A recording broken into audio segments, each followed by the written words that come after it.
Boa tarde. Bem-vindo à quarta sessão das nossas aulas abertas dedicadas este ano ao tema e ao debate Arte e Ciência. É organizado pela Escola das Artes. Neste ano a Biotecnologia participa nesta conversa. Tenho um grande prazer e uma grande honra em apresentar um amigo, o professor Nuno Sousa, que vou ler aqui algumas notas, que é presidente da Escola de Medicina da Universidade do Minho, é médico, hoje está muito na moda neste momento, é diretor do Centro Clínico Académico de Braga, no Hospital de Braga, e do Centro de Medicina Digital, que eu acho que seria também bastante interessante que tivessem esse conhecimento. Pronto, é investigador nas neurociências, no Instituto de Ciências e da Vida, da Vida e da Saúde, no ICDS da Universidade do Minho. Pronto, tem bastantes artigos, não vou estar aqui a enumerá-los, mas tem várias distinções, vários prémios, incluindo a Medalha de Ouro do Ministério da Saúde em 2011, e é membro de várias comissões de Educação Médica, Saúde e de Investigação Nacional e Internacional. Foi presidente da Sociedade Portuguesa de Neurociências e presidente do Conselho Científico das Ciências da Vida e da Saúde, da FCT, e é membro do Conselho Executivo da Fundação Bial. Vai-nos falar sobre cérebro, e penso eu, não é? E isso interessa-me, e acho que nos vai interessar a todos. O Nuno vai fazer uma apresentação de cerca de 40 minutos, pronto, o tempo que ele achar mais conveniente, depois vai haver um debate e convida toda a gente a participar, não é? Como é normal. Nuno? Boa tarde a todos. Obrigado, César, pelo convite. Vocês têm que descontar tenho que lhe dar o benefício da dúvida que ele é realmente meu amigo e, portanto, os amigos têm tendência a exagerar aquilo que nós fazemos. A segunda coisa que vos quero dizer, eu fui ingênuo quando aceitei este convite, não é? E vir aqui pretenciosamente falar sobre neurociências e arte. Eu sou um verdadeiro embuste. Portanto, aquilo que vos posso dizer é que a melhor coisa que vocês podiam fazer era ir já embora. E os que quiserem resistir e ficar, eu vou tentar partilhar convosco um conjunto de coisas que acho que têm alguma graça e que, enfim, e que acho que todos vocês vão gostar de ver e de saber. Se não se importam, eu ponho-me em pé, porque tenho dificuldade em falar sentado. Isto é absolutamente verdade. Não? Eu sou daqueles que quando atendo o telemóvel começa a andar. Não sei se há aqui muita gente na sala que se calhar faz o mesmo. Esta é uma imagem particularmente bonita e eu tenho uma pergunta para vocês. O que é que vocês acham que isto é?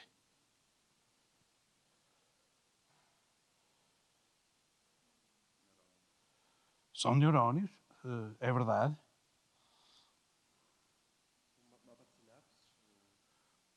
Vocês conseguem ver naquelas bolas que têm diferentes cores neurónios distintos. As bolas são os corpos celulares dos neurónios e, de facto, tens razão, há um conjunto de prolongamentos e até se consegue ver algumas sinapses. E isto é o cérebro de um roedor. Okay? É basicamente o cérebro todo de um roedor. Nós estamos a ver uma visão de baixo para cima e eu não tenho ponteiro, mas basicamente isto é o... Isto é o córtex, aqui está a região hipotalâmica, aqui está o tronco cerebral e aqui está a medula espinhal. Ok?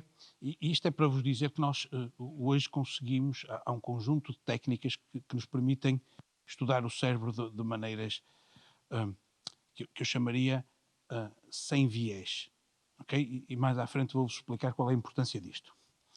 Eu agora tenho que pedir aí em baixo para baixarem as luzes e vou mostrar-vos como o cérebro funciona e como cria ilusões, está bem?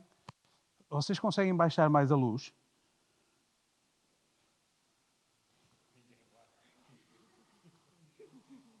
Isso, ok. Portanto, o que vamos fazer a seguir, se eu conseguir chegar aqui, Vou-vos pedir para vocês olharem para o ecrã e jogarem este jogo com as instruções que vão aparecer no ecrã. O jogo é simples, mas requer uma resposta correta e requer a vossa atenção. Está bem?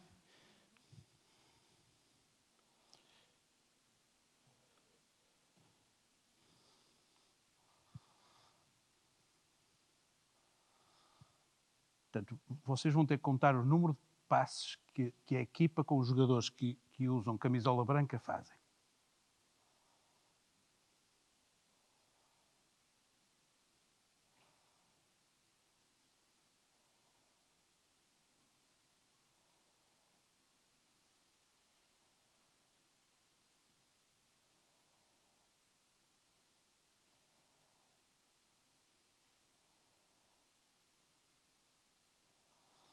Então, 17, 14, foram 15. Está bem? Alguém viu o gorila? Ok? Quem é que não viu o gorila? Ok? Estão a ver? Apareceu um gorila. Ok. Aqueles que não viram o gorila podem levantar o braço. Vocês são melhores que os outros, percebem? Não conseguem ver coisas, mas conseguem estar atentos. O que é que isto nos mostra? Mostra que o cérebro nos engana. Eu fiz o jogo antes de começar aqui com o Daniel e com o César. O César não se queria acreditar. Agora que ele sabia a resposta, viu o gorila, viste? Portanto, ok? Portanto, o nosso cérebro cria uma realidade do mundo. Entendem isto? Mas eu não sei se é verdadeira, se não é. Não devemos estar interessados propriamente nesse tipo de coisas. Vamos cá ver se eu consigo mostrar-vos um conjunto de... Isto é o que nós fazemos. Eu gosto de trabalhar naquilo que o meu amigo António Murta, que está aqui sentado, chama de interseções entre tribos. Ok? E estamos aqui alguns que gostam deste tipo de coisas. Portanto, nós queremos compreender como é que funciona o cérebro, sabemos que há neurónios, que há outros tipos de células gliais, que também têm uma importância muito grande.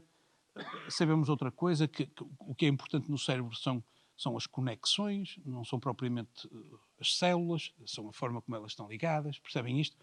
E portanto, para nós entendermos isto tudo, nós temos que usar um conjunto de tecnologia que por sinal, é particularmente bonita, como eu vos vou tentar mostrar. E começo por uma vertente da maneira como nós olhamos para o cérebro, que é olhar para a anatomia, a forma do cérebro. Ok? Pronto.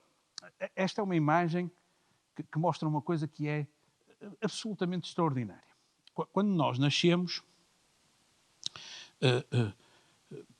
para que saibam, tínhamos muito mais neurónios do que temos quando somos adultos, está bem? Os neurónios formam-se numa área do cérebro próxima dos ventrículos, ok? É aí que estão células com capacidade mitótica dentro do sistema nervoso central. Elas dividem-se e depois têm que migrar, porque estão lá na profundidade do cérebro e têm que atingir o córtex cerebral. Esta é uma imagem particularmente bonita que mostra uma célula a dividir-se e a migrar ao longo de um conjunto de fios que são os guias produzidos pelas células gliais. Ok? E, portanto, isto dá-vos uma ideia de como nós começamos a olhar para o cérebro e conseguimos seguir a divisão das células no cérebro e saber onde é que elas chegam. É uma coisa absolutamente fascinante. Ok? Não sei se sabem que a partir do momento em que nós nascemos, basicamente nós perdemos a nossa capacidade de formar novos neurónios, com exceção de duas áreas do cérebro muito particulares. E isso ilustra uma coisa extraordinária, que é, nós podemos ser dois neurónios iguais, mas o simples facto de estarmos em posições diferentes faz com que nós tenhamos funções completamente diferentes. Entendem isto? E, portanto, isto tem um valor arquitetónico na forma como o cérebro está organizado.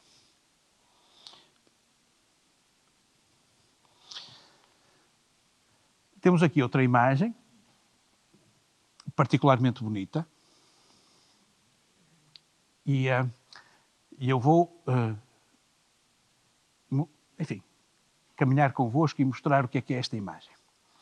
Esta imagem ilustra o córtex do cerebelo. Portanto, é uma estrutura que está aqui na parte de trás, inferior do nosso crânio, e que nos ajuda num conjunto de comportamentos motores. Ok? Aqueles de vocês que já fizeram exames neurológicos com tipos como eu, sabem que nós gostamos de vos pôr a fazer este tipo de provas e depois fechamos os olhos e vocês têm que acertar com o dedo. Isto significa que vocês têm um cerebelo funcionante e conseguem andar assim, e também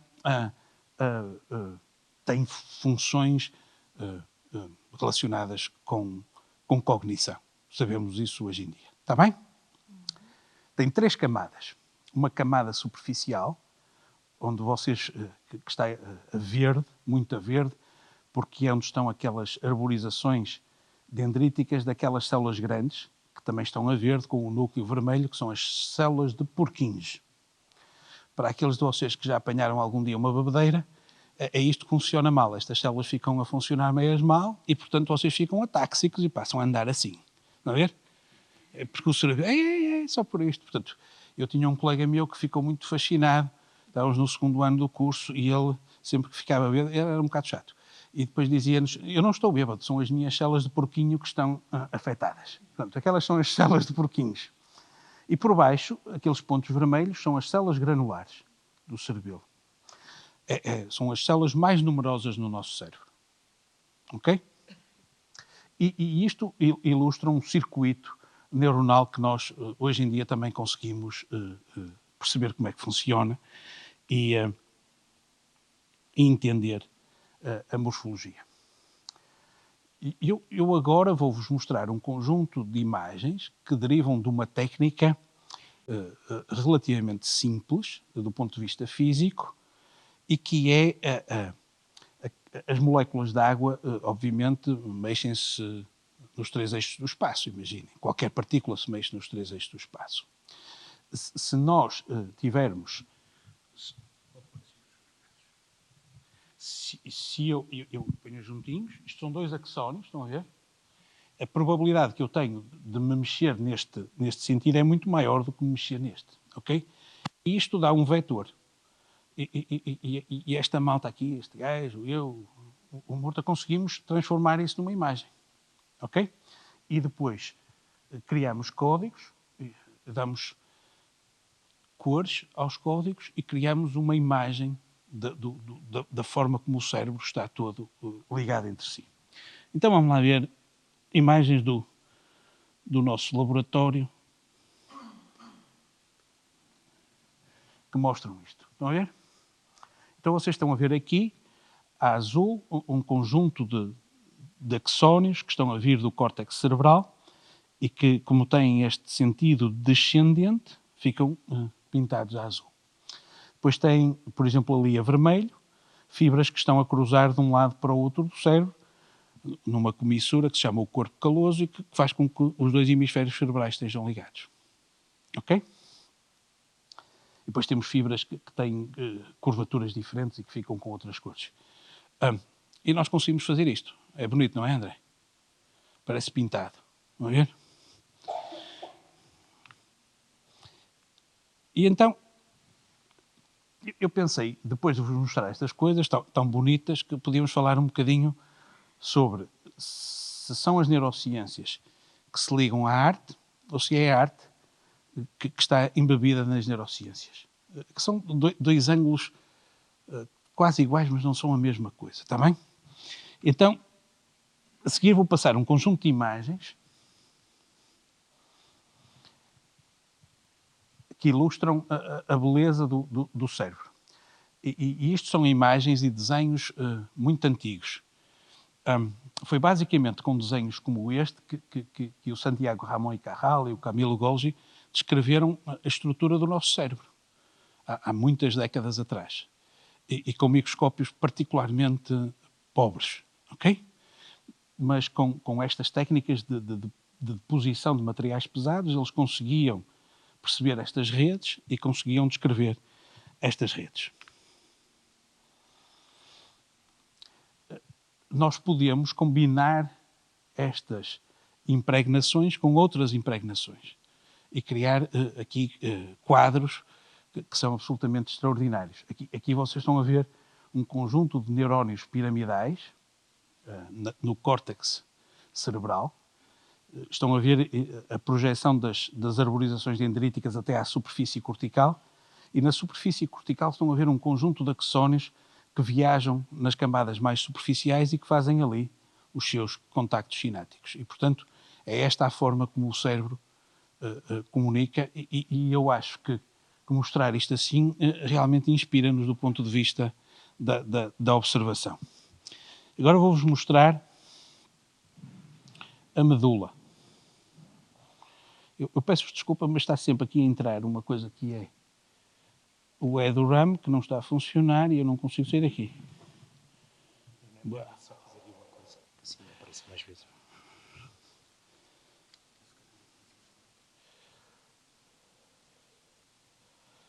E depois ligamos quando for o...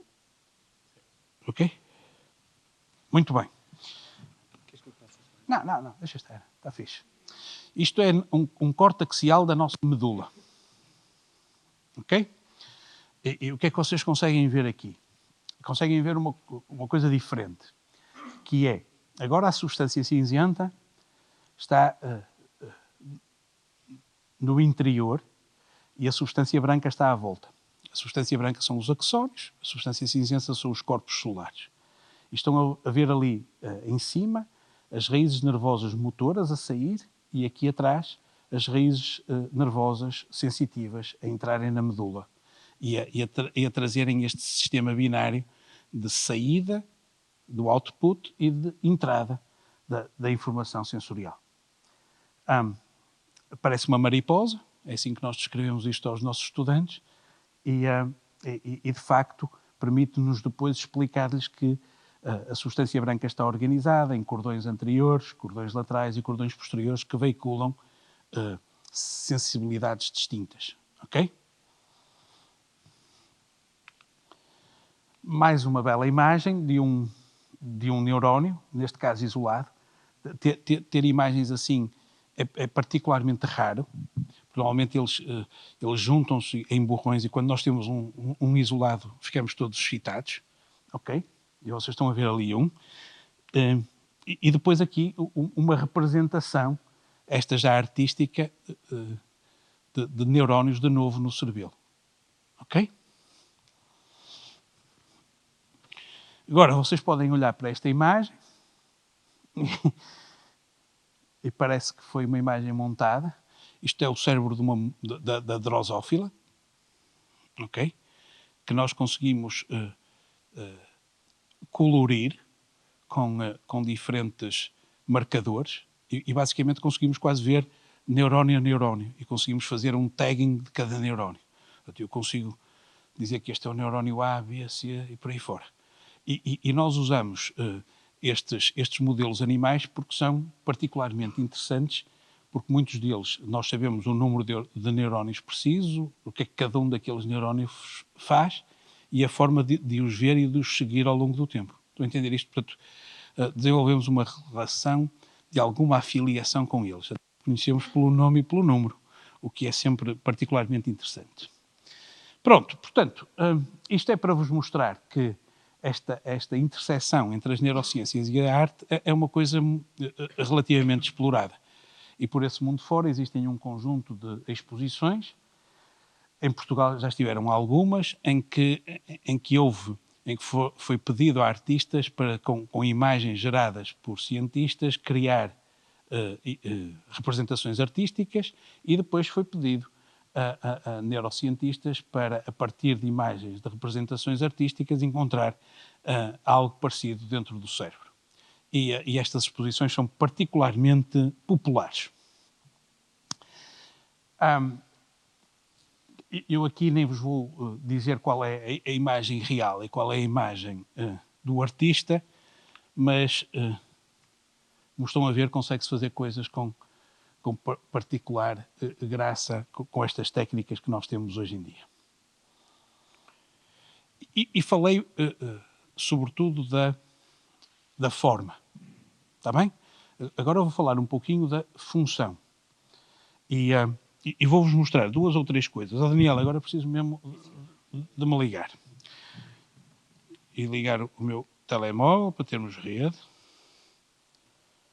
Ok. Portanto, aquilo que eu vou tentar mostrar-vos é esse site. Se tu puderes pôr. Aquilo que eu vos vou tentar mostrar aqui é um vídeo de um laboratório nos Estados Unidos, com o qual nós temos algumas colaborações, e vou-vos mostrar, vocês vão ficar fascinados, vão ouvir neurónios pela primeira vez na vida, está bem? Isto é o barulho que os neurónios fazem. Nós não os ouvimos, felizmente, mas eles falam connosco.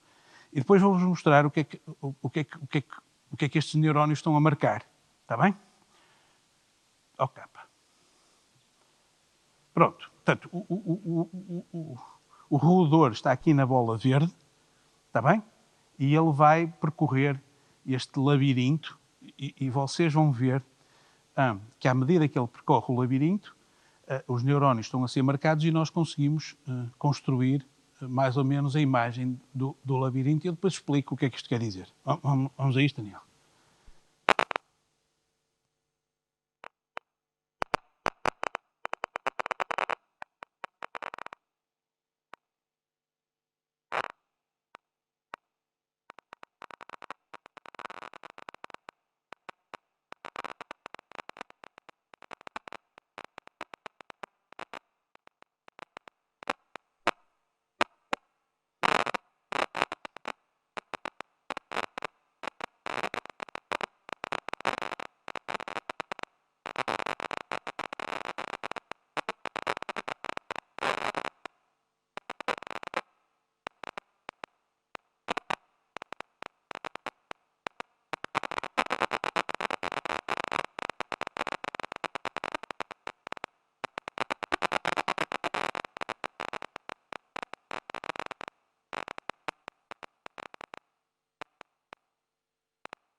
Muito bem.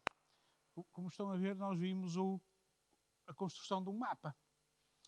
Eu queria que vocês soubessem que isto deu origem a um prémio Nobel. Ok? Portanto, o John O'Keefe e o casal Moser descobriram estas células. Estão na formação do hipocampo. E aquilo que vocês viram foi que estas células criam mapas espaciais. Por isso é que nos jornais saiu aquela coisa de que foi descoberto o GPS do cérebro. Ok? Portanto, o que é que aconteceu? Se eu fosse o rato, portanto, eu estou aqui e vou fechar os olhos, está bem? Acreditem em mim. E ao fechar os olhos eu tenho aqui um conjunto de células que vocês agora já conseguem ouvir comigo, estão a ver? E à medida que eu começo a andar para ali, mesmo com os olhos fechados, aquelas células calaram-se e outras células começaram a disparar. Estão a entender? Portanto, há células no nosso cérebro que criam mapas espaciais. E se eu sair desta sala e for para outra sala ao lado, crio imediatamente um mapa. Ok? Portanto, e é assim que nós nos orientamos. E hoje nós conseguimos não só ver as células, como ver a forma como elas disparam. E há quem considere que isto até parece música. Eu tenho mais dúvidas, mas pronto. Sobre isso. Ok? Esta é a mesma área no cérebro que nos permite criar memórias. Está bem? E, portanto, eu para vocês não adormecerem, eu vou fazer um jogo convosco. Está bem? Está tudo atento? 918770552. Repitam. Muito bem. Aqueles que repetiram acertaram 5, 6 dígitos. Quase normais. Ok? Normalmente nós conseguimos dizer até cerca de 6, 7 dígitos. Chama-se isto Immediate Recall. É? Acertaste 7. Sim. E ainda para mais, acertaste 7 porque eu fui bondoso. Porque 2 estavam fora de ordem. Ok. Muito bem. Nesta altura, o que é que aconteceu no teu cérebro? Tu ouviste o número. Ouviste, está aqui no córtex cerebral e repetiste imediatamente. Está bem? Perceberam isto? É assim que nós funcionamos. Podia ser uma imagem, como eu há bocado vos mostrei. Via uma imagem e conseguiam descrever aquela imagem imediatamente. Immediate recall. Estão a perceber isto? Podem repetir o número? Repitam todos, força, caneco. Começa com 9. Vá. O homem do mustache.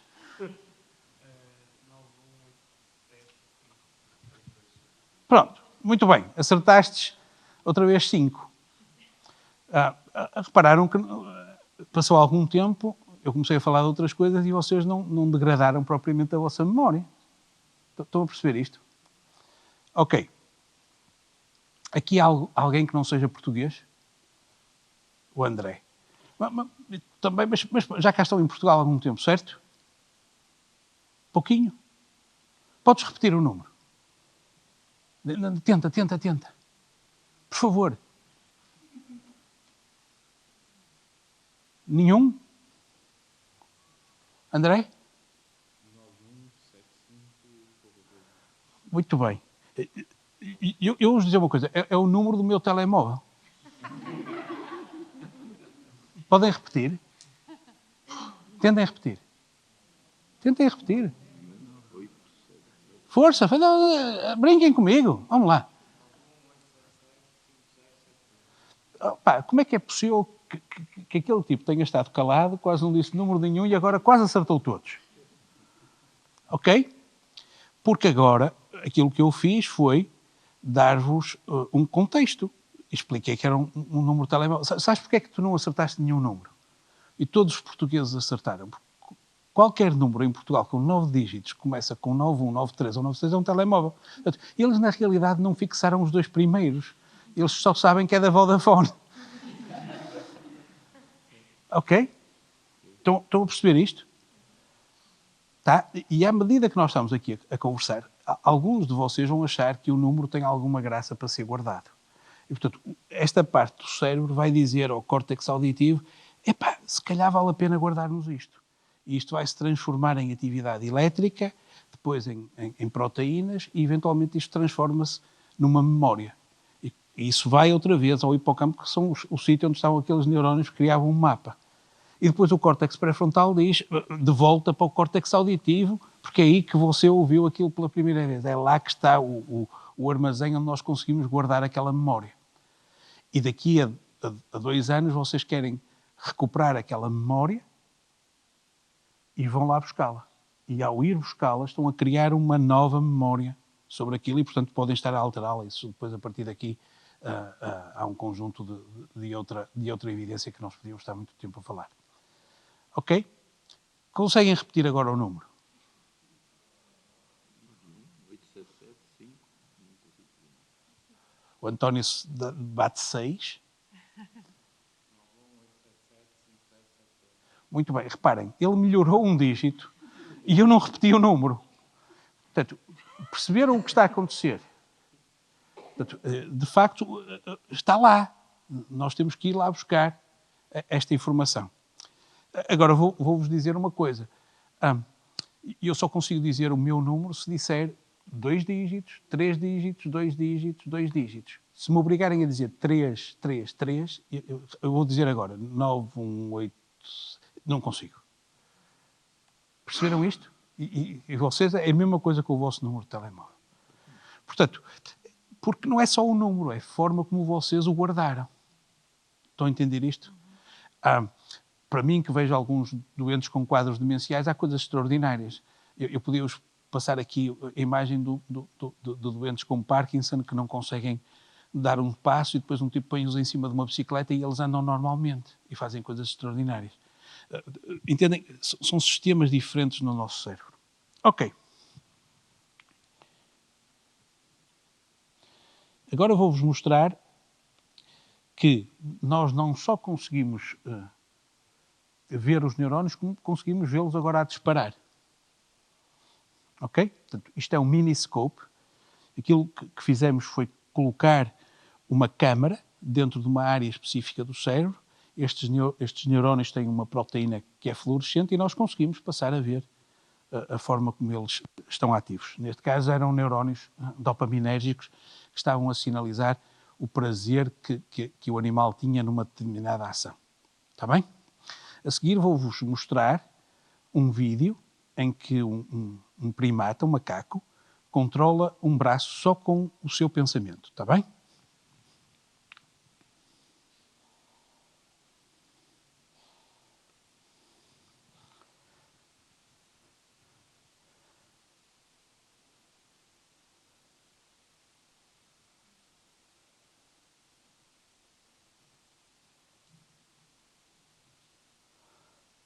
Portanto, o que se está a fazer é uma leitura da atividade elétrica em neurónios específicos e estes neurónios, o macaco começou a perceber como é que controlava aquele braço mecânico para fazer aquela ação. Ok? Foi com uma experiência destas que nós ficámos a saber que havia uma coisa chamada mirror neurons. Portanto, neurónios que reagem empaticamente a situações que despertam algum tipo de emoção em nós. Ok? Muito bem. Agora vou mostrar-vos outra coisa que eu acho que é absolutamente extraordinária e depois explico. Não, talvez explique primeiro. Portanto, nós hoje em dia conseguimos. Há umas proteínas que são uns canais. Ok? Portanto, são canais. E estas proteínas são sensíveis a um determinado comprimento de luz. Está bem? E, sabendo isto, nós conseguimos criar genes que codificam esta proteína e depois nós associamos a outros genes que codificam proteínas fluorescentes, metemos esta cassete genética dentro de um vírus, metemos o vírus dentro do cérebro, infectamos os neurónios, sabemos quais são os neurónios que estão infectados porque eles ficam fluorescentes, e depois metemos um laser que tem aquele comprimento de onda e quando o laser dispara, os neurónios ficam ativos e o animal passa a fazer aquilo que nós queremos em vez de ser aquilo que ele quer. Está bem? Eu vou-vos mostrar isto num padrão de locomoção. Ok? Portanto, temos aqui um ratinho. Quando nós disparamos o laser, a fibra fica azul e vocês vão ver que ele começa a andar muito mais. Quando para o estímulo, ele basicamente para. Ok? E quando se liga outra vez... Portanto, isto mostra-vos outra forma que eu considero particularmente bela de nós pormos as coisas a funcionar.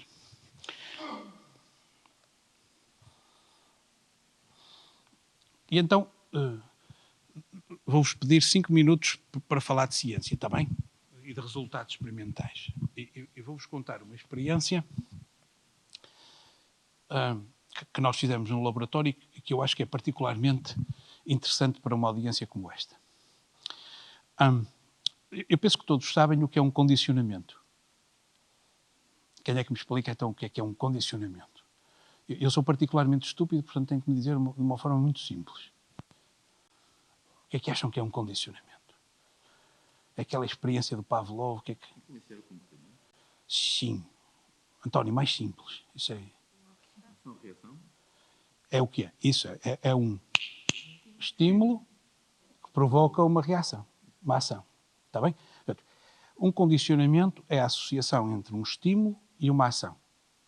Está toda a gente comigo? Lembram-se da experiência do Pavlov com o sino? Ok?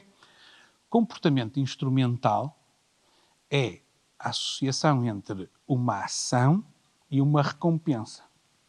Está bem? É o passo seguinte. Estão comigo?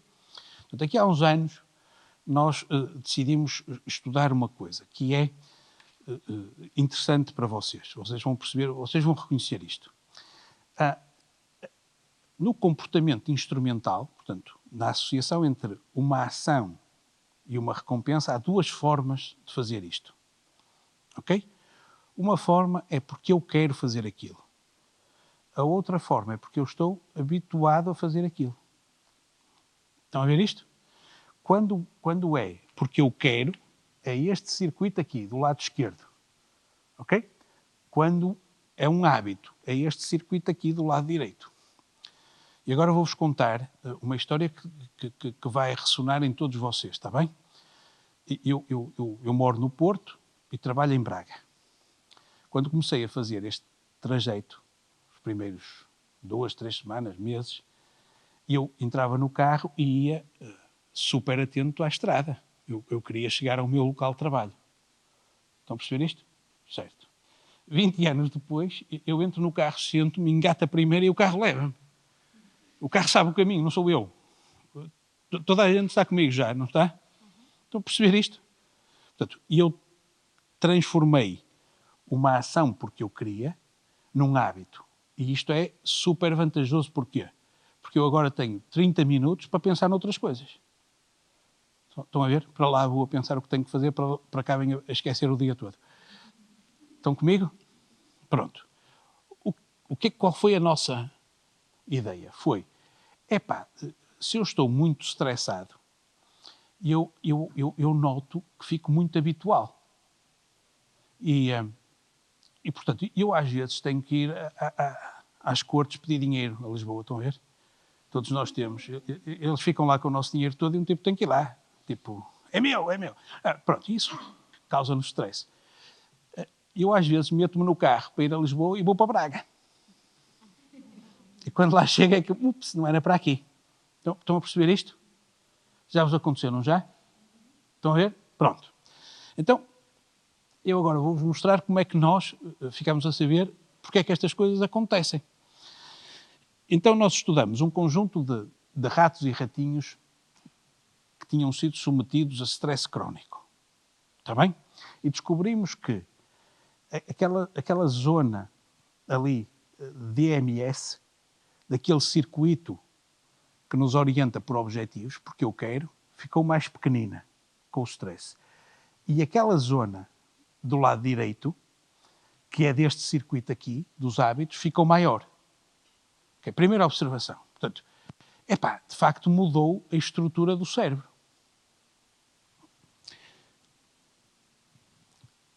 Observação anatómica. Observação funcional. Primeiro nível, funcional. Comportamento. Então, o que é que nós fizemos? Nós colocamos os animais numa câmara de comportamento executivo. Ok? Portanto, eles não tinham acesso à comida durante 23 horas.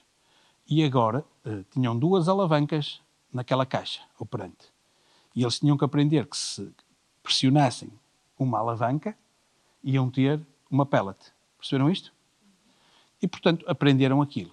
E fizeram isto durante 2 ou 3 dias. Ao terceiro dia, tinham que carregar 5 vezes para ter a mesma pellet. Ao fim de 10 dias, tinham que carregar 20 vezes para ter a mesma pellet. Portanto, eles ficaram o quê? Habituais.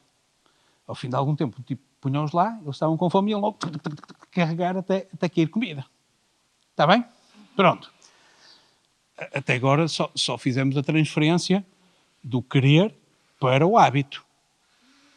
Tá? Agora, como é que nós testamos se as pessoas, se os roedores conseguiam voltar de volta ao objetivo? É mudando a regra. Perceberam isto? Quebrando a relação entre a ação e a recompensa. Então, como é que vocês quebravam esta relação? Não, damos comida antes. Se os animais tiverem comida antes, agora se forem lá postos, se continuarem a carregar, tu dizes que estão habituais. Se pararam de carregar, conseguem estar orientados por objetivo. Perceberam isto? Tiramos o valor à recompensa. Tá?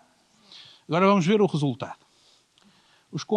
A linha de cima são ratos, a linha de baixo são ratinhos. 2 espécies diferentes, para que não haja dúvidas. Vocês estão a ver que os controlos, na segunda experiência, que é a segunda barra, eles tinham comido antes, deixaram de carregar. Agora eu vou-vos mostrar os estressados. Continuam a carregar na mesma. Estão a perceber isto? Portanto, nós conseguimos agora encontrar a evidência daquilo que era o nosso teste. A seguir, para vocês verem o que nós fazemos nos laboratórios, nós colocamos nos animais montes de elétrodos no cérebro deles e o momento zero é o momento em que eles fazem a ação. E antes vocês estão a ver os neurónios a disparar. Aquilo, lembram-se do barulho? E estão a ver os neurónios a disparar. E nós olhamos para isto ao longo do tempo e onde é que está a chave desta experiência? Está ali no meio. Aqui neste gráfico, ao longo do tempo, vocês estão a ver que nesta região do cérebro a atividade dos controlos está a subir e ao longo dos dias a atividade dos estressados que estão a vermelho está a descer. A coerência, ou seja, a capacidade daquelas duas regiões cerebrais estarem ligadas, mantém-se nos controlos e vai decrescendo ao longo do tempo nos estressados. Portanto, este link entre esta zona do cérebro e a outra zona ia perdendo coerência. Deixaram de falar uma com a outra. Estão a ver? E agora, vocês já sabem qual foi a experiência que nós fizemos. Qual foi? Vamos lá. Foi a optogenética. Porque eu agora já sei qual é o circuito que está... Já sei qual é a sinapse que está afetada. Ok? Portanto, eu vou infectar aqueles neurónios com aquela proteína, vou pôr um laser e vou ligar o laser para eles fazerem o que eu quero e ver se eles recuperaram. Vamos lá ver se aconteceu isso. Estão a ver? Foi isso que fizemos. Os neurónios pusemos ali no pré-frontal, ficaram verdes, pusemos o laser e vocês estão a ver que começaram a disparar e agora a linha verde, portanto os verdes são os que não têm a proteína, só têm a proteína fluorescente, a linha verde passou para ser a linha vermelha dos que têm a tal channel rhodopsin e ficaram iguais aos controlos. Portanto, nós conseguimos recuperar este déficit na tomada de decisão destes animais. Estão a ver isto?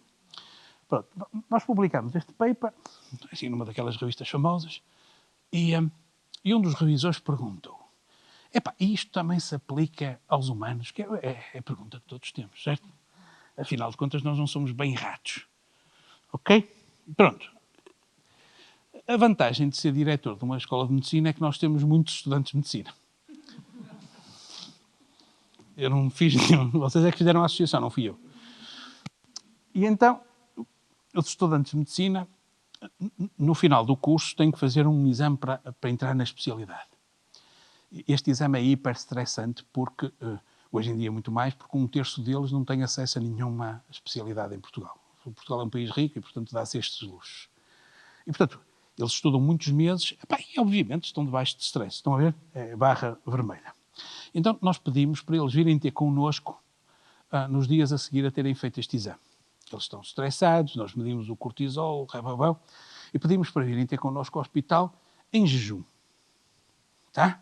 E depois perguntamos, vocês gostam de chocolate? Os que disseram que gostavam de chocolate, sim senhor. Então vamos jogar um jogo, que é um jogo probabilístico. Vocês estão dentro do aparelho de ressonância magnética, nós fomos uma coisa na vossa boca, e se vocês acertarem, recebem chocolate. Isso antes do exame? Não, depois. Eu não quero ter pesos na consciência. Aquelas linhas, repara, no início a probabilidade de acertar é 50-50. Aquilo é um jogo super simples. À medida que as pessoas começam a jogar, começam a perceber a regra e começam a aprender. Pronto. Eu vou-vos mostrar uma coisa fenomenal. Aqueles pontos vermelhos ali é a área do cérebro que reconhece probabilidades, está bem? Quando nós estamos a brincar com probabilidades, é aquela área do cérebro que fica ativa. Quando nós começamos a comparar a atividade do cérebro aqui no último bloco com o primeiro bloco, portanto, depois de aprender e antes de aprender, vocês estão a ver que as áreas que ficam ativas são precisamente as áreas do circuito orientado por objetivos. Ok? Eles estão a fazer aquilo porque querem ter um chocolate. Perceberam isto? Espetacular. Pronto. E agora nós temos 2 grupos. Estudantes que não fizeram o exame, que estão relaxados da vida, e estudantes que fizeram o exame, que estão estressados. E fizemos o quê?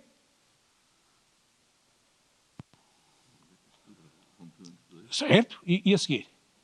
Já percebemos que conseguimos ver a tomada de decisão, certo? E agora? Como é que eu sei se eles estão orientados por objetivos ou se estão habituais? Isso mesmo, foi isso mesmo. Tirámos os gajos do scanner e demos tanto chocolate quanto eles queriam comer. É uma experiência caríssima, porque há pessoas que comem chocolate até ao fim da vida, começam essa amanhã, mas finalmente dizem, estou cheio de chocolate. Ok? E quando saem, nós vamos ver se eles continuam a jogar ou não. E como vocês estão a ver, os controles, enfim, baixaram, deixaram de jogar. Os estressados continuam, vamos embora. Eu quero, mas eles já não têm fome, não querem mais chocolate, mas continuam a jogar. Estão habituais. E agora vocês conseguem ver ali a amarelo a diferença na atividade naqueles núcleos da base, que são os tais 2 circuitos. E estão a ver que no meio, em B2, os indivíduos estressados pintam mais a área do cérebro que está relacionada com os circuitos dos hábitos. Está bem? Isto dá-nos informação que é muito relevante para todas as situações de toxicodependência. Eu devo dizer isto, que isto tenha depois uma aplicação clínica, na adição, exatamente. O que é que eu quero mostrar-vos? É que até o volume do cérebro destes indivíduos mudou. E o que tinha graça é que nós depois chamamos os tipos, 6 semanas depois, isto é malta saudável, eles já não estavam estressados, é barra cinzenta, continuam a aprender o jogo e agora voltam ao normal. Voltam a comportar-se como controlos. Estão a perceber isto? E olhem agora para o volume do cérebro.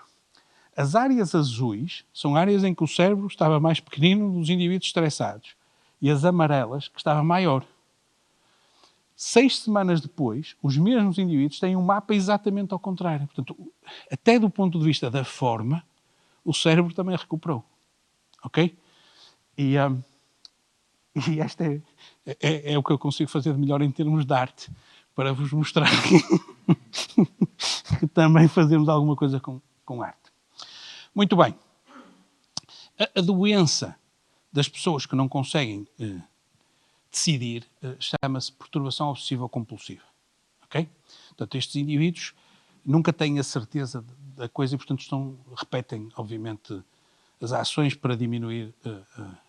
Há um componente compulsivo e, portanto, eles ficam menos ansiosos quando repetem muitas vezes as ações. E aqui nós mostramos que também na patologia conseguimos distinguir controlos de doentes com esta doença.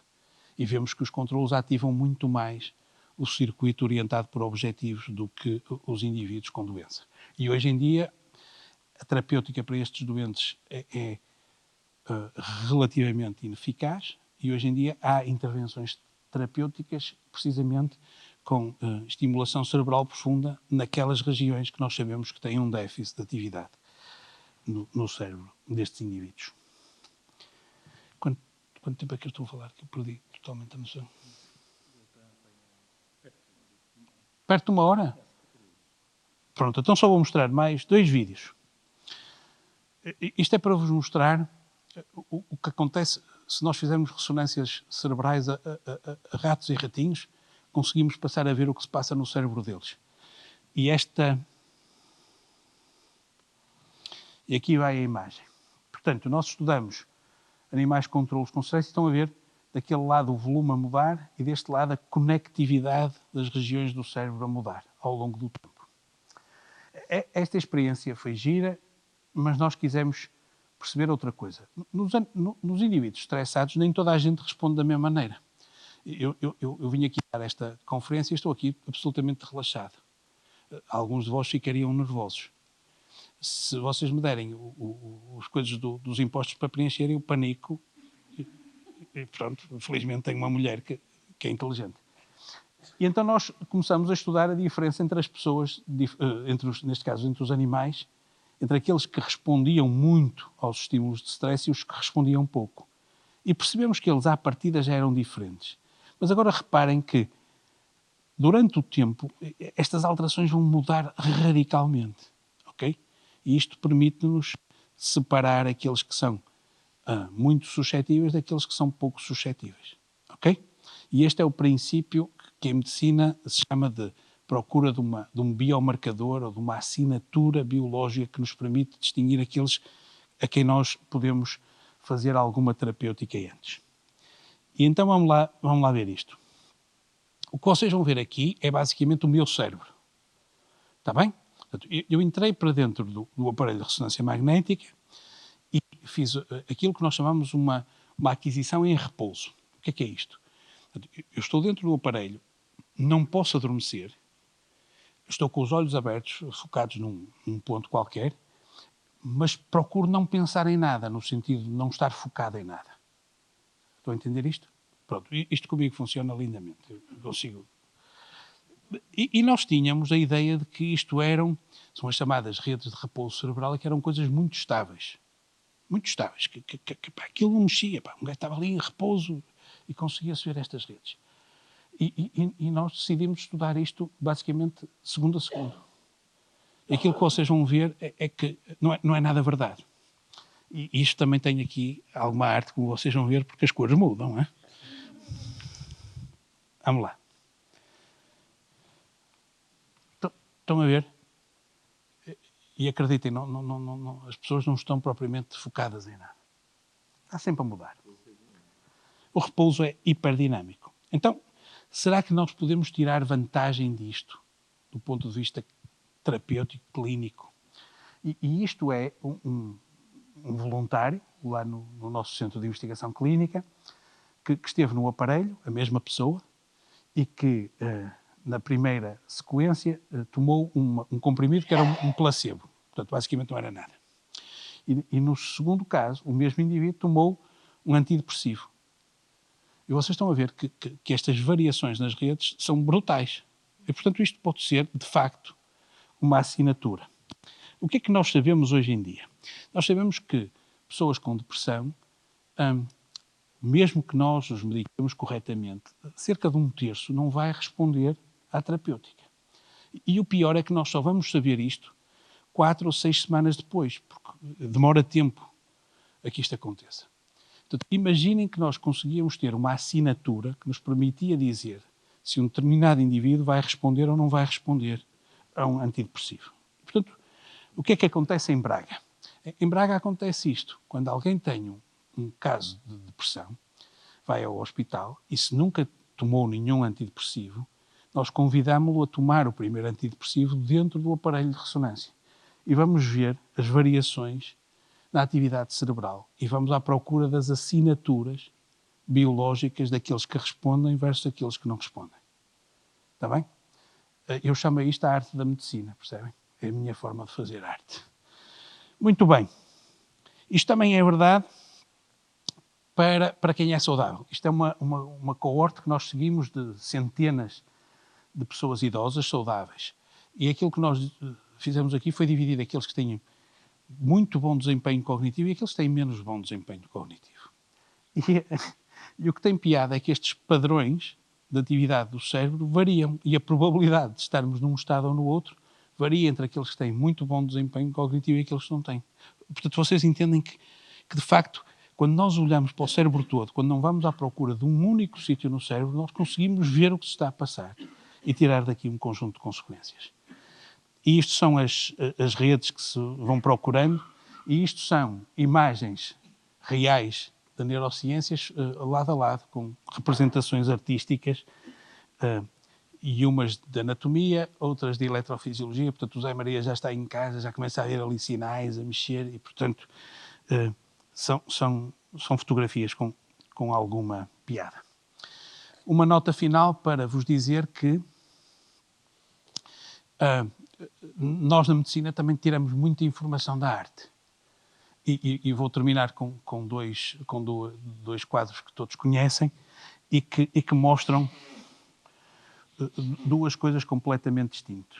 Portanto, isto é o grito e isto eu dificilmente conseguiria pensar numa melhor representação do sofrimento de quem está deprimido. Ok? E este é um quadro, obviamente, que tem um componente psicótico bem acentuado. E, portanto, como sabem, há também uma arte diagnóstica associada aos artistas e isso nós tentamos também extrair informação daquilo que nós fazemos e das representações que nós temos. A mensagem final que eu vos queria deixar é que isto que eu vos mostrei em relação a cada um de nós e ao cérebro de cada um de nós é também verdade relativamente a um cérebro social. E, portanto, hoje em dia nós conseguimos estudar padrões de comportamento de populações e entender como é que populações se portam quando estão em conjunto e quando estão isoladas.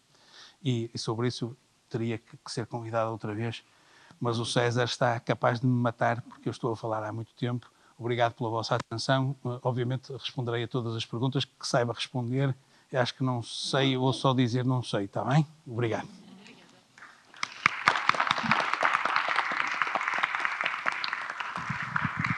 Obrigado, Nuno. Espetacular, não é? Acho que foi muitíssimo interessante.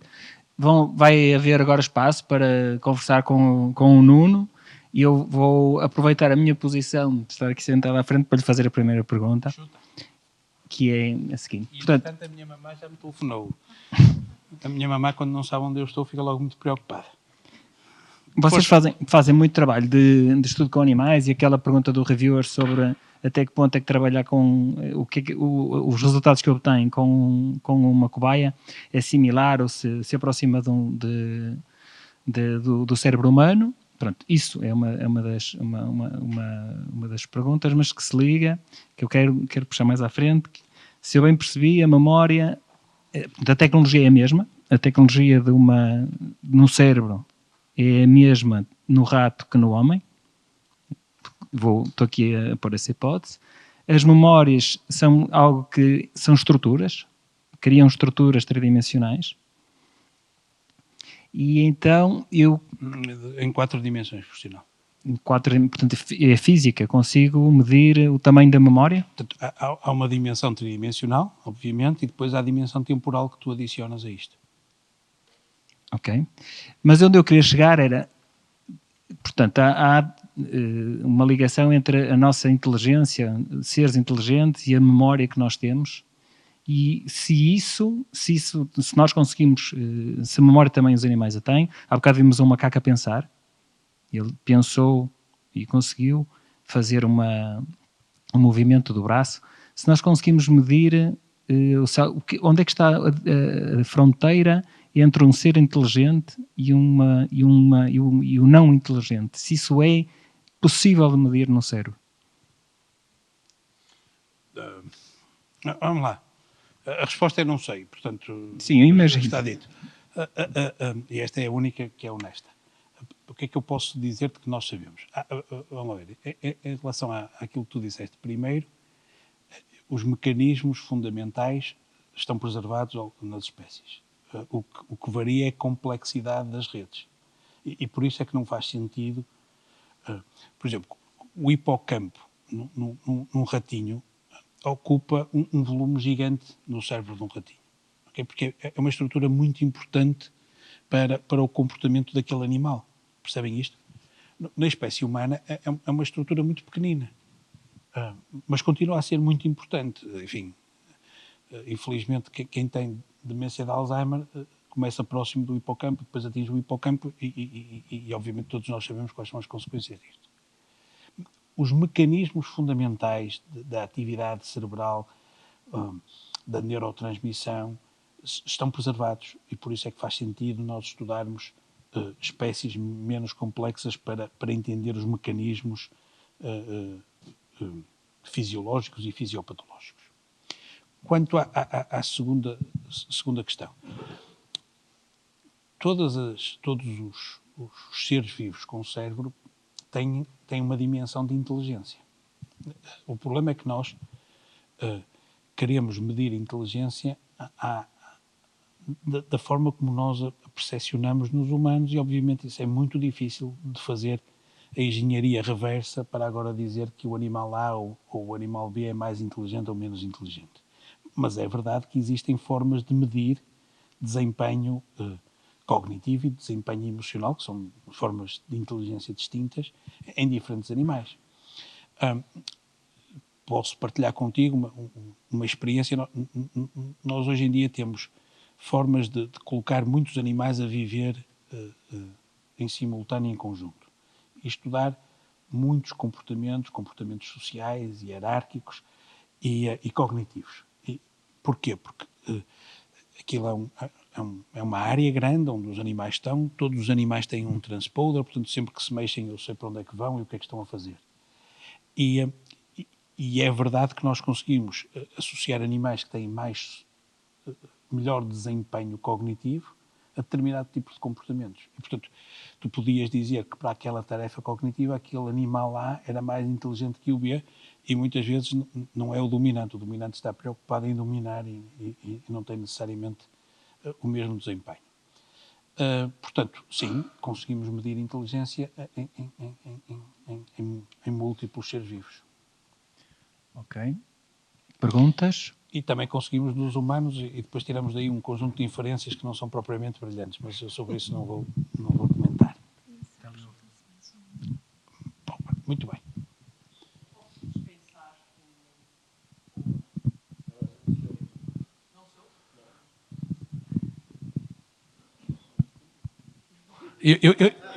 Eu ouvi. Obrigada. Boa noite. Boa noite. Só conseguido ter assistido a esta parte final, com muito lamento. Isso ocorreu porque estive numa aula em que se falava precisamente da avaliação diferencial da eficácia da intervenção farmacológica num conjunto de perturbações mentais. E sendo certo que eu tenho uma fobia específica a ratos, prefiro falar de humanos, ok? E em particular, como disse? Perfeito. Ótimo. E fiquei particularmente curiosa com o tal marcador biológico de que falava e, portanto, da avaliação previsível da eficácia do antidepressivo no indivíduo. E a minha questão prende-se não apenas com a avaliação ou a previsão de eficácia da medicação, mas de modo particular também com a prevenção já de recaída, sendo que eu estou num momento claramente ulterior. Existe investigação feita a este respeito e do ponto de vista metodológico, como é que ela se concretizaria ou concretiza? Existe. Eu vou falar daquela que nós fazemos e depois vou falar um pouco daquela que é feita noutros laboratórios, com algumas das técnicas que eu entendo que são mais promissoras. Portanto, de facto, a partir do momento em que nós conseguimos... O que foi chave aqui foi deixar de termos que olhar para uma única área do cérebro. Reparem, nas experiências que eu fui mostrando, olhar para uma área do cérebro não significa basicamente coisa nenhuma. O que interessa é o padrão de conectividade e atividade perante diferentes estímulos. E hoje em dia, nós, tendo estas técnicas que nos permitem fazer essa análise do conectoma estrutural e funcional, nós temos uma visão muito melhor. E nem sequer temos que fazer aquele papel de tentar adivinhar qual é a área que eu vou estudar. Nós estudamos tudo e depois analisamos tudo. E, portanto, há de facto assinaturas de estados de variação do humor que são verdadeiros nos primeiros episódios como nas recaídas. E existe trabalho noutros laboratórios, particularmente no lab do Gustavo Deco em Barcelona e do Morten Kringelbach em Oxford, sobre modulação computacional que permite fazer predição destas recaídas, nomeadamente quando se consegue associar o padrão da atividade de diferentes receptores. E isso parece-me que é o tipo de investigação que vai ter uma implicação clínica em muito breve trecho. Importa aqui dizer que está muito desenhada para intervenções farmacológicas, mas que também é verdade para todas as outras intervenções que na área da psiquiatria se fazem e que não têm nada a ver com fármaco, como a psicoterapia, enfim, uma série de intervenções que provavelmente também vão beber de assinaturas que nos permitem dizer que para um determinado indivíduo esta intervenção é melhor do que aquela. Sem dúvida. E posso só desculpar, porque, estamos aqui a reportar-nos a perturbações de humor, porque falou também da OCD, que claramente... Aquilo que, vamos lá ver, estamos a falar de perturbações do humor, neste caso, enfim, com variações de humor patológicas e, portanto, depressão major, doença bipolar, Na perturbação obsessivo-compulsiva as redes são distintas e as variações são distintas, e nas psicoses também são distintas. Sim, mas esta avaliação da previsibilidade Aquela que eu mostrei aqui é circunscrita ao perturbações do humor. Sim.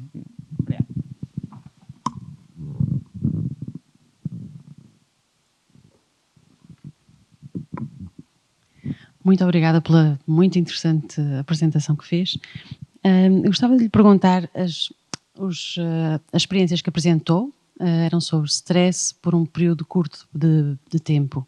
Não. 6 semanas ao fim de... Não, é um período longo. Portanto, Ok. Eram períodos de cerca de 3 semanas nos roedores, o que é obviamente Sim, muito longo. sim. E no caso dos estudos humanos que eu mostrei aqui, eram períodos entre 6 a 9 meses. Muito bem. Eu ia questionar sobre períodos mais longos ainda no ser humano, sobre stress e os efeitos que isso possa ter, porque nestes casos recuperaram e foi evidente ao fim de algum tempo que os cérebros voltavam à normalidade, e nos casos em que o stress se prolongou durante anos, se tem... É claro que se calhar é uma resposta muito longa, mas se me puder responder sucintamente quais são os efeitos. E tenho uma outra pergunta que também queria que fosse breve, se fosse possível, que é se trabalhou alguma vez com cérebros de músicos e se tem alguma experiência com isso. Sim, trabalhei.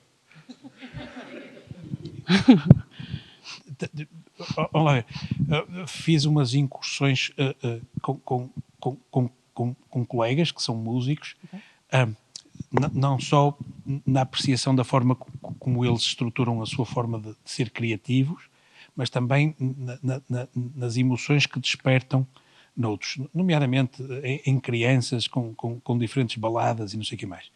E há este colega que eu agora mencionei, o Morten Kringelbach, tem um centro que se dedica especificamente para no estudo do cérebro e da música. E temos agora um paper na Nature submetido, não está aceito, sobre improvisação em músicos que tocam jazz e estas variações nas redes de repouso. E como é que eles variam de uma rede para outra, e aqueles que improvisam mais têm maior probabilidade de saltar das redes mais frontais para redes totais. Portanto, estas são as incursões. Há muitos laboratórios a estudar isso. Esse laboratório do Morten em Aarhus, na Dinamarca, ele tem um lab em Oxford e eu tenho em Aarhus. Enfim, são países civilizados e, portanto, as pessoas podem deslocar-se e fazer coisas diferentes. Não é como aqui que temos que you stuck to what you do. Pode ver lá muita coisa super interessante. Também com representações artísticas com muita piada, aqueles de vocês que gostam mais de física, sobre as coisas harmónicas e a ligação da harmónica na estrutura musical com a estrutura cerebral é absolutamente fascinante. Quanto à primeira pergunta, a resposta seria muito longa. Eu vou destacar duas coisas que me parecem particularmente importantes. A primeira é que este efeito do stress, mais importante do que a sua duração, é a suscetibilidade de cada indivíduo. E a outra coisa é a fase da vida em que ele aconteceu. Quando ele acontece em fases muito precoces da vida, há um conjunto de alterações epigenéticas que são muito mais acentuadas. E isto provoca uma alteração. Toda a gente sabe o que é epigenética. Peço desculpa. Portanto, os nossos genes, para serem lidos, têm que abrir. Okay? Portanto, quando nós abrimos os genes, nós temos a capacidade de ler os genes e depois de fazer a síntese proteica associada. Os zippers são umas proteínas, as histonas, que fazem com que os genes estejam mais fechados ou mais abertos. Estas histonas sofrem um conjunto de alterações, acetilações, metilações, que permitem que sejam mais abertos ou menos abertos. E essas alterações são condicionadas pelo ambiente. Portanto, é a forma como o ambiente altera os nossos genes, não é através de mutações mendelianas, é através desta forma de abrir mais ou menos, ok? Portanto, e exposição mal adaptativa a stress durante fases muito precoces da vida altera este padrão de uma forma que até aumenta o risco para psicopatologia mais à frente. Depois, é tudo uma questão de vulnerabilidade, como eu disse. Aquilo que para mim causa stress é muito diferente do que provavelmente causa ao César, e portanto, isto mostra que os mecanismos de coping que são desenvolvidos por nós ao longo da nossa vida são fundamentais para nós lidarmos com estes estímulos menos positivos. E também é verdade que isto justifica as intervenções terapêuticas de psicólogos, de enfermeiros na área da psicoterapia, de médicos psiquiatras. É isso que nós fazemos, é melhorar esta capacidade de resposta. Depois há uma fase muito vulnerável que é quando as pessoas são muito séniores. Aí, de novo, estes mecanismos ficam provavelmente menos ativos e, portanto, a suscetibilidade para estímulos indutores de stress é muito maior, mesmo para coisas que antes não condicionavam nenhum stress. E todos nós sabemos isso, eu sinto isso. Enfim, eu fico muito mais irritado, irritável, hoje em dia, por exemplo, a conduzir à noite do que ficava há 20 anos atrás. Portanto, é basicamente a mesma situação, eu é que mudei, não é? Muito obrigada.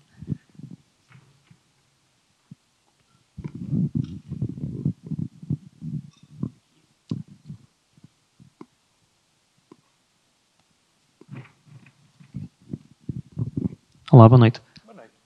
Tinha uma pergunta na questão da memória. Que é... Lembras-te do número? Já não. Até que era o 91. Diz. Até que era o 91, depois tinha um 5, um 7. Viram como ele acertou o 8?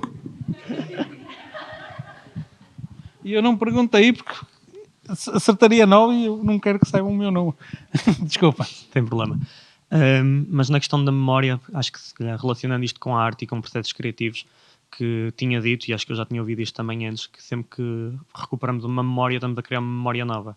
Daí que dizemos que ao fim de um tempo as nossas memórias podem ir alterando um ponto ou outro, porque sempre que relembramos, se calhar acrescentamos um ponto ou tiramos outro e alteram. E se há alguma relação que é possível de como, se calhar, preservar estas memórias o mais fiel possível? Ou o contrário? Do ponto de vista cerebral, eu diria que é, quanto menos recall tu fizeres, mais pura é a memória. Sempre que tu fazes o recall, tu estás a reconstruir a tua memória. E isso é muito interessante. Repara, de uma maneira geral, enfim, isto aplica-se um pouco a todos nós. Quando me pedem para narrar factos da minha adolescência, eu tipicamente torno aquilo muito azul. Mas um azul claro, são sempre coisas positivas. Para te dizer a verdade, provavelmente não aconteceram. Who cares? Na minha cabeça são verdade. Eu não... Tu estás a ver? Eu fico muito traumatizado. Os meus pais compraram uma daquelas máquinas de filmar Super 8 e é curioso que eu, quando vejo a realidade daquilo que era a minha memória, é muito distante. E eu tipicamente já não quero ver os filmes, não é? Eu vou-te contar duas experiências com piada acerca disso. Eu tenho 51 anos e quando eu era miúdo, a série do momento, naquela fase em que só havia 4 canais, uma coisa quase irreal, todos a preto e branco e tal, era uma coisa chamada Espaço 1999. Quem é que viu? Pronto, ok, estão a ver? Tu já vistes? Já vi quando lançou em DVD mais tarde, não vi na televisão. Ouvi. Pronto, e então eu sou muito amigo de 3 tipos, e um deles, eu não vou dizer o nome que vocês conhecem, telefona-me e diz: não, tu não sabes o que aconteceu, eu consegui comprar os CDs do Espaço 1999, vai ser uma festa, vamos ver livros das nossas mulheres, eu compro umas grátis de cerveja e vamos ver aquilo tudo numa noite. Bem, estás a ver, uma coisa magnífica, lá fomos nós. Pusemos o primeiro filme, ao fim de 5 minutos paramos, porque aquilo era deprimente. Era horrível, mas eu não quis estragar as minhas memórias, portanto, aquela coisa do RTP Memória é uma péssima ideia. Péssima ideia. Mas, portanto, isto tudo para te dizer que de uma maneira geral, nós fisiologicamente adoçamos as memórias. É verdade que em patologia passa-se provavelmente o reverso. E uma parte da intervenção terapêutica é desconstruir essa memória e criar uma memória muito mais positiva. E só mais uma questão. É possível quase recordar memórias desde, se calhar, o início da vida ou desde os Não. primeiros meses? Não. Tu só és capaz de ter memórias a partir do momento em que tu te reconheces como eu. Ok? A criança primeiro tem que reconhecer-se como ela própria. E só a partir daí é que tem o framework que lhe permite realmente construir uma... Tu precisas do self para a construção de uma memória que consegues recordar-te mais tarde. Agora, tem coisas com muita graça. Pá. Eu vou-te contar a outra história que te queria contar. É uma experiência super interessante, super simples, mas super interessante, que é uma experiência de psicologia clínica em que os psicólogos, eu posso não ser preciso nas datas, peço desculpa por isso, estudaram 3 grupos de crianças. Crianças muito pequenitas, à volta de 2 anos e meio, 3 anos de idade, crianças com 5, 6 anitos e crianças com, se bem me lembro, 9, 10 anitos. E a tarefa era uma tarefa super simples. Mostravam 4 fotografias de 4 ursinhos panda. Ok? Cada ursinho panda tinha um nome. Eles mostraram às crianças aquilo. E depois puseram-nos a fazer outra coisa qualquer e cerca de 20, 30 minutos depois há uma tarefa de memorização, de recall. E as crianças que melhor se lembravam do nome de cada ursinho panda eram as mais pequeninas. Isso mostra-nos que, para aquelas crianças, aquilo era uma memória que provavelmente podia ser potencialmente importante. Os outros já sabiam que não iam ver ursinhos panda. E, portanto, nem perderam tempo. E isto permite-nos conhecer a nós próprios. Reparem, eu e tu somos particularmente diferentes. Tu és particularmente bonito, eu sou feio, gordo, enfim. Pronto, tenho... Pá, se pessoas asiáticos olhassem para nós, iam dizer que nós os dois éramos super parecidos. Da mesma maneira que nós achamos que eles são particularmente idênticos.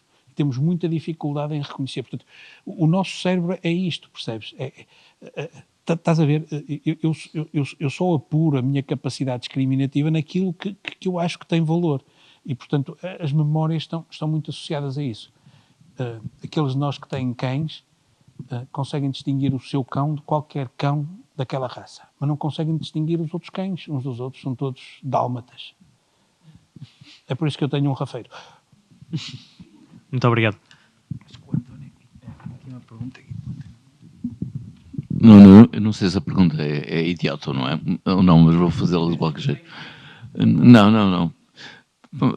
Muito interessante a questão de usar, de alguma maneira, uma assinatura que no limite é digital ou digitalizável, para, de alguma forma, usá-la como companion kit para aplicar a melhor terapia, a terapia mais adequada àquele paciente. Gostava de perguntar se isso já foi aplicado a outras patologias não neuronais, não cerebrais. Não sei se o que vou dizer é uma idiotice, não sei, mas sei, por exemplo, que o padrão de decisão de um médico oncologista que tem de decidir que quimioterapia aplicar a um paciente é particularmente duro. Ainda hoje não sabemos muito bem que guidelines usar, em particular em casos pouco documentados. E, portanto, se houvesse uma maneira, a partir de uma assinatura cerebral, de fazer o que tu acabaste de demonstrar numa coisa mais próxima da neurologia, que foi aquela que disseste, isso podia ser absolutamente extraordinário. É absolutamente verdade, António. Eu não sou, como tu sabes, oncologista, mas deixa-me dizer-te que é isso que se passa hoje em dia. Nós só prescrevemos alguns fármacos a alguns doentes quando eles têm uma assinatura genética nas células tumorais que demonstrem que faz sentido administrar aquele fármaco especificamente. E ainda é mais fascinante na área da oncologia. Como provavelmente saberão, o tumor é um animal especial, no sentido em que ele é muito heterogéneo, está sempre a mudar. E é isso que o torna particularmente perigoso, porque tem muitas faces. E, portanto, o nosso organismo tem muita dificuldade em reconhecê-lo e promover uma forma eficaz de lutar contra aquele tumor. E hoje em dia, portanto, ele é muito heterogéneo. Muito heterogéneo. Há áreas do tumor que têm determinadas características, outras distintas. E hoje em dia até se faz através de biópsias líquidas e de NGS, portanto, sequenciação de nova geração, assinaturas que permitem dizer que num determinado momento as coisas mudaram e nós podemos também ajustar a terapia. Infelizmente isto não é verdade para todos os tumores, ou pelo menos nós não temos ainda capacidade de fazer esta leitura de uma forma eficaz para todos os tumores, mas para muitos isto já é absolutamente verdade. E eu tenho a certeza que isto, eu hoje trouxe aqui a área com que trabalho, mas isto é absolutamente transversal. E isto também é transversal noutras áreas, devo dizer, enfim, podíamos estar aqui a noite toda a falar sobre estas aplicações no neuromarketing. A forma como os ambientes mudam e que nos fazem mudar e tomar decisões. Há experiências clássicas na televisão de passar imagens subliminares que nós não vemos, mas o nosso cérebro vê, e passa um chocolate e um tipo levanta-se e vai comer chocolate logo a seguir com muito maior probabilidade. Enfim, eu não quero falar de neuropolítica porque que está aí, não é? Enfim, e tudo isto enfim, em certa medida é manipulação, mas se nós conhecermos melhor os mecanismos, obviamente conseguimos precaver-nos de uma forma muito mais eficaz e inteligente.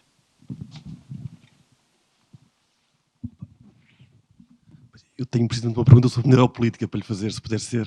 Se não der, pronto. É curioso que, em contexto artístico, há uma discussão que tem surgido com alguma veemência, até porque acho que as metodologias das artes e das ciências estão-se a juntar, metodologias e ferramentas, etc. E uma das coisas que tem sido discutida é esta transição entre aquilo que se chama o capitalismo cognitivo para o capitalismo neural. E acho que tem que ver com um fechar do cerco, precisamente no terreno do cérebro. E os teóricos que eu conheço que discutem essa questão, e alguns estarão cá nas nossas aulas abertas, olham para a neuroplasticidade, acho que o termo é esse, como sendo a ferramenta que está precisamente a ser aí articulada nesse sentido. Como tal, é curioso que a maior parte das manobras de resistência que eles propõem, tendo em conta que a experiência, acho que teve piada o exemplo dos pandas, o exemplo dos chineses, etc., tendo em conta que a nossa experiência estética vai sendo cada vez mais mediada de uma forma global, mesmo que eu tenha internet, eu estou sempre dentro de um filter bubble, por isso eu estou assim, é uma espécie redundante. Dos maiores medos que surgem nesse pessoal que discute a questão da neuropolítica é precisamente de que forma é que eu estou a normalizar o ruído possível que eu tenho, explicar esse processo de passar de uma rede neuronal ruidosa para um pruning qualquer, e como é que nesse sentido a arte, enquanto uma experiência oblíqua ou do inesperado, pode ser um ato de resistência para uma endocrinização do cérebro. Não sei se faz algum sentido ou não. Faz todo sentido. Deixa-me tentar ir por partes, e se me esquecer de alguma, por favor, volta à conversa. Primeiro, a neuroplasticidade é isto mesmo, é a capacidade que o nosso hardware tem de se alterar e ser diferente. Portanto, nós hoje aqui estamos a conversar e isto está, obviamente, a condicionar um conjunto de alterações.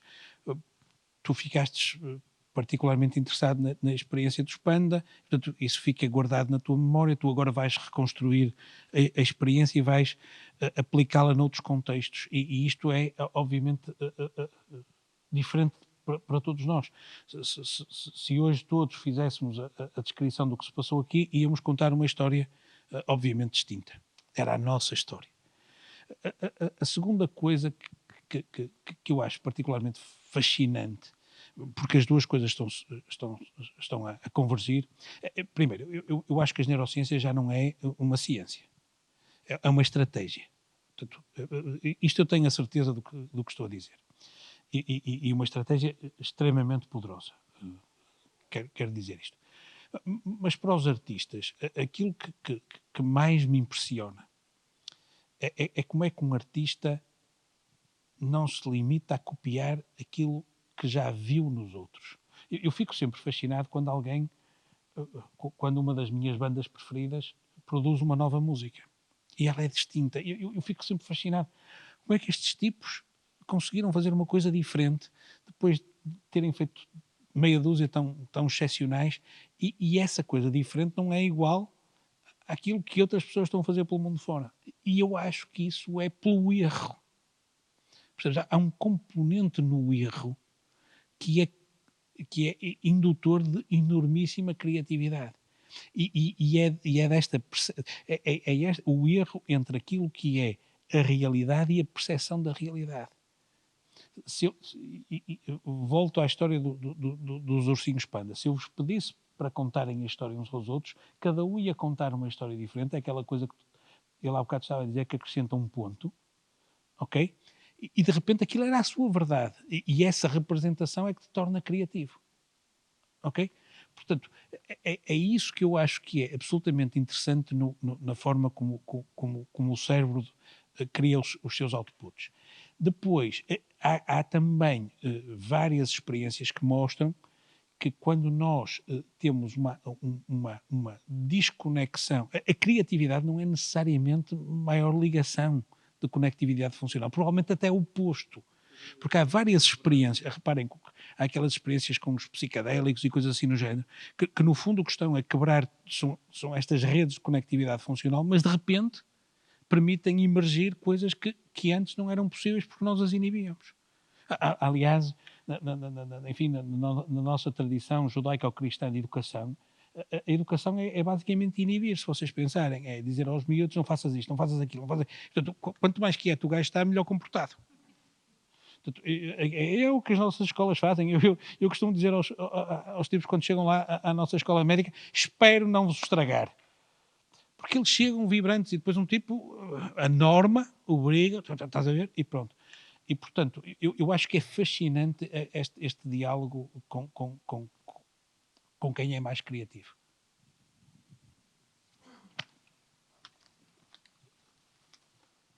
Acho que vamos ter que convidar o Nuno para mais uma série de sessões, mas terminou a nossa aula de hoje. Isto foi uma aula? Não sei muito bem, acho que também estamos a explorar. Para mim foi. E queremos agradecer-te. Muito obrigado, acho que foi espetacular.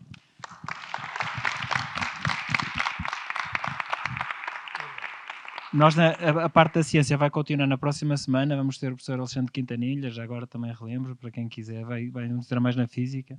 Mas pronto, mais uma vez, muito obrigado, Nuno, foi espetacular, sinceramente.